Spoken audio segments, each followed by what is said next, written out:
Então, a cápsula, e nós vamos falar sobre uma liderança indígena que meio que deu uma alfinetada no Lula, tá? Veja bem, não é que ela tenha criticado o Lula abertamente, ela falou que o Lula fez pouco, ela é contra o marco temporal, acha que o marco temporal tem que acabar e vê que o Lula está preso no Congresso e coisa e tal. Olha só, eu acho que o principal fenômeno que dá para ver aqui é aquilo que eu falo para vocês. Como é que a pauta esquerdista é antipacífica, né? Contra a paz. O pessoal quer brigar mesmo, não tem jeito, né? E é o que eu falo para você, no final das contas, a única maneira de você ter paz numa sociedade é através do capitalismo, é através do anarcocapitalismo. Vamos entender esse caso aqui. Essa notícia foi sugerida por Putin Caiu da Escada, Thales é pró, Lorenzo é noob e várias outras pessoas. Obrigado aí ao pessoal que sugeriu notícias lá no nosso site, no visãolibertaria.com. E obrigado a você que está assistindo o nosso vídeo. Se você gosta do nosso conteúdo, por favor, deixe o seu like, se inscreva aqui no canal, né? Pois bem, teve uma cerimônia aqui no Rio de Janeiro, no Museu Nacional do Rio de Janeiro, vocês lembram? O Museu Nacional do Rio de Janeiro é ali na Quinta da Boa Vista, pegou fogo, né, com o descaso do pessoal do FRJ, né, tacaram fogo no Museu Nacional, uma pena, uma perda enorme, milhares de peças únicas foram queimadas no incêndio e coisa e tal, mas o museu tem sido reconstruído esse tempo todo, né?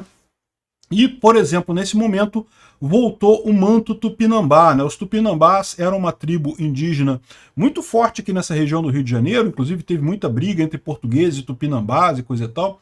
Enfim, tem muitos descendentes de tupinambás aqui no Rio de Janeiro, né? Enfim, o manto tupinambá foi devolvido ao Museu Nacional. Eu imagino que seja um outro manto tupinambá, né? Fizeram um outro manto tupinambá para substituir o que tinha lá. É o que eu estou imaginando, talvez eu esteja errado, não sei exatamente qual é a situação, porque eu entendo que essas coisas, essas peças todas que estavam no museu, o que sobreviveu ao museu era coisa de, o meteorito, né? O meteorito que tinha na entrada do museu sobreviveu, porque é uma pedra, né? Não tem como pegar fogo, né?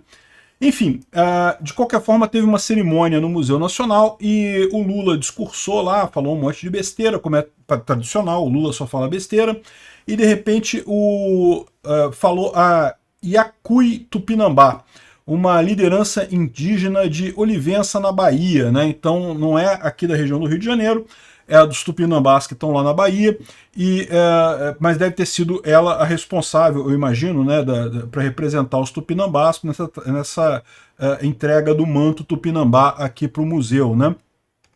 E daí ela falou por muito tempo, chamou o Lula de filho da dona Lindu e coisa e tal, e basicamente criticou o Lula. Mas criticou o Lula no seguinte sentido, no sentido que ele está fazendo pouco pelas lideranças indígenas. Aqui, ó. Reiteramos a nossa insatisfação com a postura colonizadora personificada pelo Estado brasileiro, através de autarquias representativas que mais uma vez dilaceram nossos direitos originários e, muito mais do que isso, feriram profundamente o que prezamos, que é a nossa crença e nossa fé, né? Ela falou um bocado de tempo, né? Nós somos violados há muito tempo, mas ultimamente o Estado e as instituições patrimonialistas desencadearam uma retirada de direitos com atentados contra a dignidade e a manutenção de vida. Temos hoje o pior congresso da história. Olha só, é o que eu falo para vocês. Ela estava falando para o Lula, mas ela estava criticando o Congresso, tá?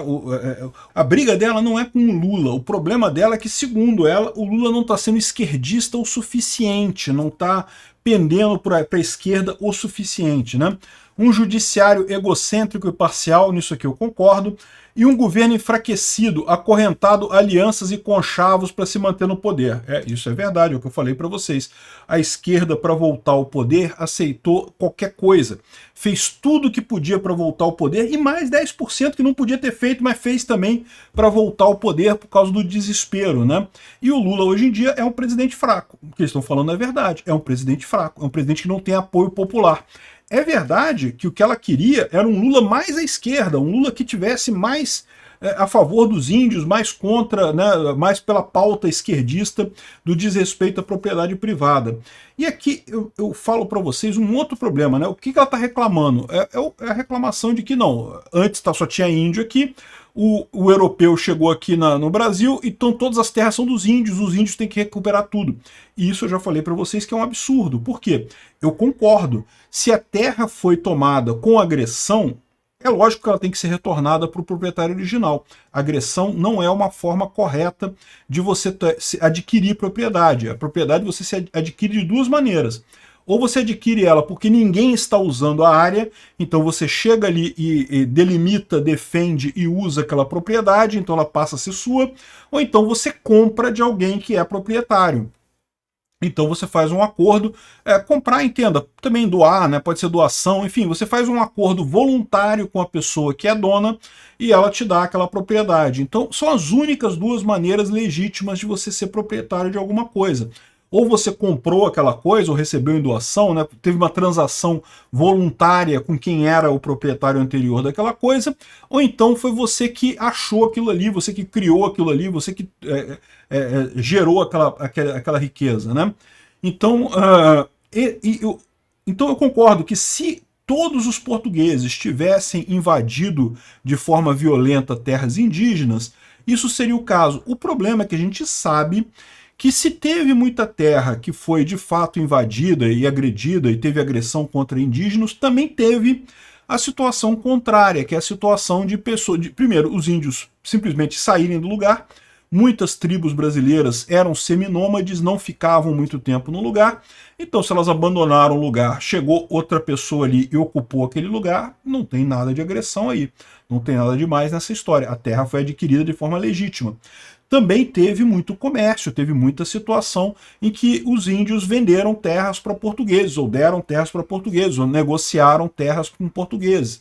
A propriedade privada ela é fundamental para você ter paz. A única maneira de você ter paz é com propriedade privada.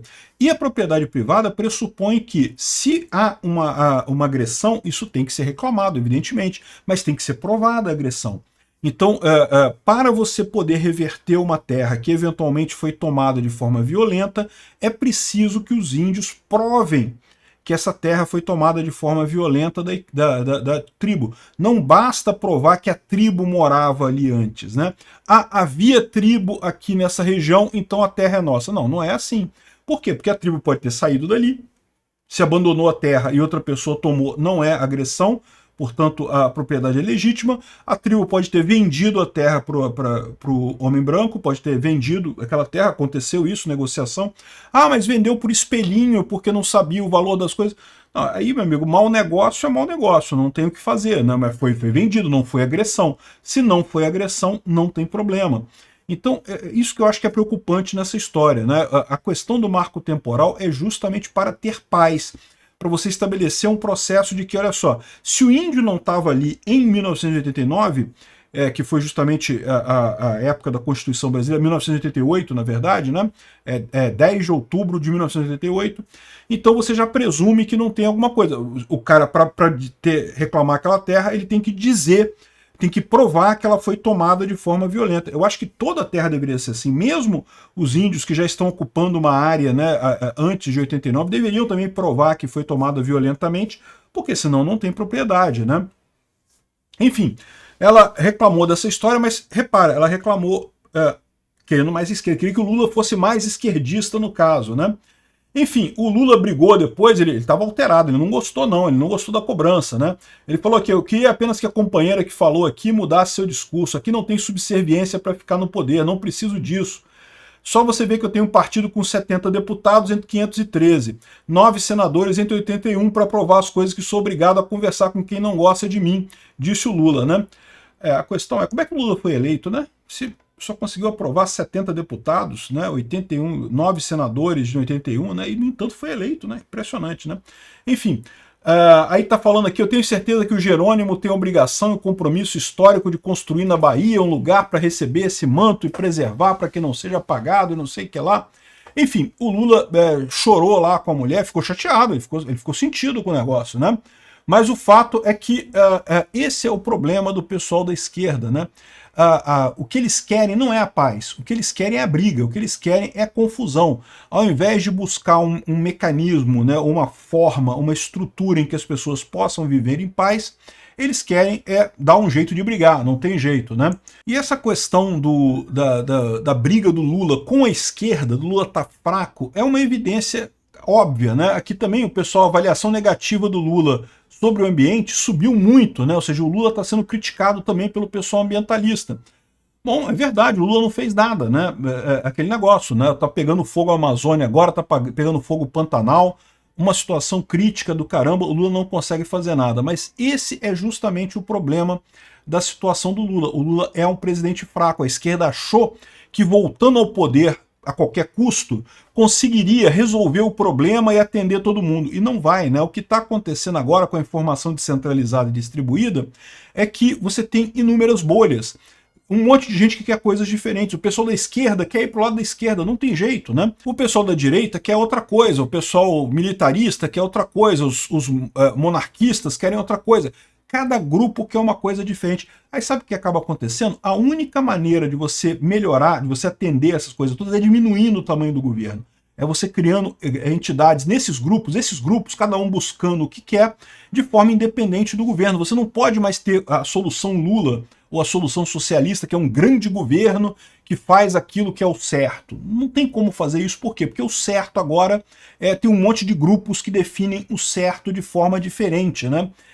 O Lula não tem como resolver esse problema. A única saída que a gente tem era a saída do Bolsonaro, que era diminuir o tamanho do governo. O governo não faz nada. Ah, os índios querem melhorar alguma coisa? Os índios que têm que procurar uma organização, que tem que se organizar e fazer a coisa que eles pretendem fazer. O governo não é a ferramenta para isso. O governo não é a ferramenta para nada mais. No final das contas, a solução é menos governo, no limite, zero governo. Obrigado por assistir o vídeo até o final. Além de curtir, compartilhar e se inscrever no canal, considere se tornar patrocinador com valores a partir de R$ 1,99. Clique no botão Seja Membro abaixo para saber as condições e vantagens de patrocinar o canal. Mais informações sobre o nosso projeto, visite nossos sites indicados na tela.